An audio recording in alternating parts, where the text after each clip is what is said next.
भारतीय वीर जवान को साहसिकता को सम्मान जनाई मेगा रक्तदान शिविर जाजपुर निर्वाचन मंडली जहानपुर मां बिरजा मंडप में अशोक दास फाउंडेशन पक्षर मेगा रक्तदान शिविर अनुष्ठित होती। स्वेच्छाकृत रक्तदान शिविर को राज्य बीजेडी उपसभापति तथा जाजपुर पूर्वतन विधायक प्रणव प्रकाश दास मुख्य अतिथि भाव जोगदे आनुष्ठानिक भाव उद्घाटन करते।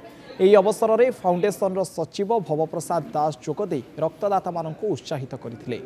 कार्यक्रम में जहानपुर समेत निर्वाचन मंडलीर बहु विजु जनता दलर नेता और कर्मी माने सामिल होई रक्तदान करते। शिविर में प्राय 100 यूनिट रक्त संग्रह नहीं आशा रखा युद्ध विरति समय वीर जवान को उद्देश्य होइतिबा एभली कार्यक्रम को स्थानीय बुद्धिजीवी महल में बेस प्रशंसा करा जायछि।